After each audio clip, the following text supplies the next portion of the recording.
Takulandirani ku AMTV Malawi kuchimake kwa nkhani zenizeni. Ngati nkhani imeneyo kuno kulibe, dziwani kuti nkhani imeneyo ndi yabodza. Thank you, Right Honorable First Deputy Speaker. First of all, allow me to extend congratulations to you, the Speaker and the Second Deputy Speaker, for being elected as our leaders in this House. Honorable Minister of Gender, I want to thank you for a very good statement. Many people would like to comment on issues to do with other sectors, and they don't prioritize issues with disability. But you have given us a very good statement on persons with disability, and I want to thank you.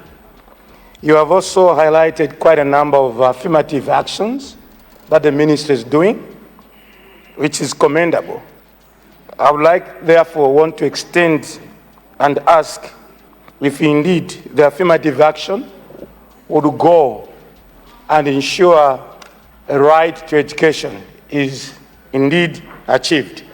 We have seen, for instance, persons with albinism have got an issue with their visual, how they're able to read, and when it's time for exams, they are given the very same time with people that are able to read, and their concentration therefore affects them. Are you going, Honorable Minister, for instance, to go a mile and allow persons with albinism, young people, young children, even to be allocated a bit more time during exams so that their right to education is not denied just because they are visually impaired? Secondly, Right Honorable Speaker, through you, I want to, sorry, my sister Sidna Bange, that's why I sang her so. I want to know if indeed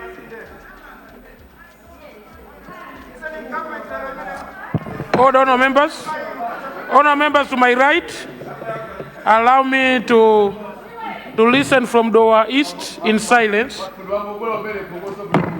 And Honorable Speaker, maybe because I am addressing you, I will not respond to that, but I am so much thanking the Honorable Minister for a beautiful statement she has given. And there's no crime for me to ask a question, to say I didn't do something, therefore I should not ask. I have the right as a Malawian, and I will ask any question. And no one is going to stop me asking any question. And that one, I tell you, I'll do that. Yeah, no one is going to ask me what to say. If you read what I've said, I've commended the minister and I've not committed any crime. And you cannot tell me to stop asking questions. Point of order. I represent Doha East and I will not stop doing that. Right Honorable Speaker. Right Honorable Speaker. Right Honorable Speaker. Another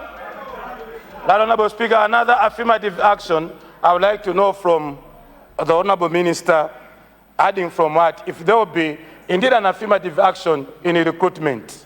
We have seen persons with albinism being recruited in police and others. But if you walk around Parliament, you will not find any person with albinism. You will look at all other places. Would you, Honorable Minister, with this good statement, consider giving more affirmative actions so that we include persons with albinism in recruitment and making sure they're enjoying the right for being Malawians? Right Honorable Speaker, finally, to thank you for giving Doha East and recognizing that as Doha East, I'll ask questions like any other person in this House. Thank you so much. Thank you very much, Honour Member.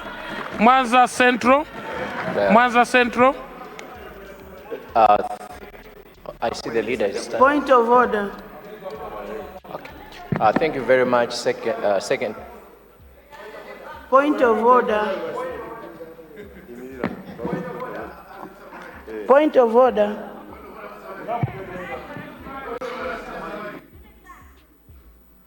Honourable member, what has gone out of order?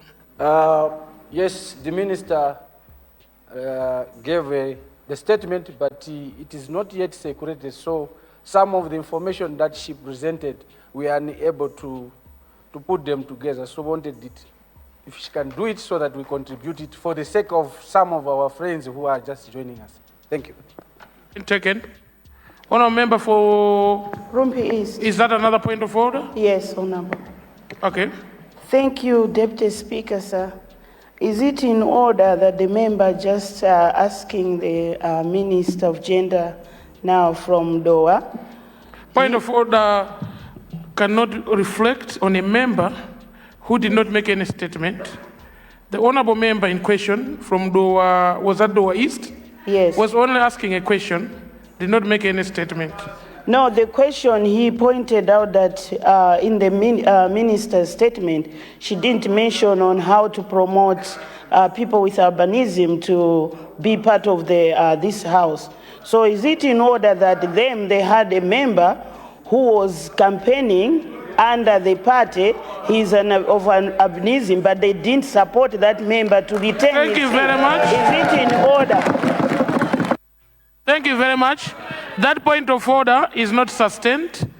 All questions, honourable members, all questions on a statement should be addressed to the honourable minister. Can we conclude with the remaining two questions that I already, Mwanza Central? Thank you very much. Second, first, Deputy Speaker, I have two questions. Honourable Minister, thanks for presenting a very well elaborated statement. I have two questions. I want to find out, you have mentioned about disability fund. As members of parliament, how do we facilitate the process of our constituents accessing that fund? Because sometimes when we do it at the district council, most of the times they tell us that there are no funds. So would you please provide guidelines on how we can facilitate that process? The second question is, most of the times people with disabilities are provided with equipment, mainly tricycles. But when it comes to maintenance, it becomes a problem because most of the times they don't have resources. And if they cannot manage to mobilize from within their circle, the equipment is left without being maintained, and they go back to the normal way of doing things. So I just wanted to find out, as members of parliament, how do we access funding for such equipment, if at all there is any funding? Last one, sorry, I have three. I have some two girls. They were selected to a secondary school in Sheu because we don't have one in Mwanza, and they are at a they are doing self-boarding, so they have to, have maize and other food items. But sometimes it becomes a problem. It may be a situation with many people with such disabilities. So I'm speaking on behalf of the rest.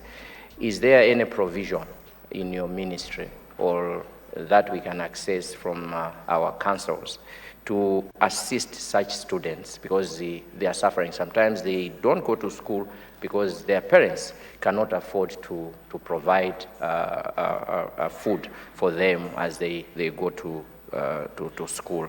Thank you very much, Honourable Minister.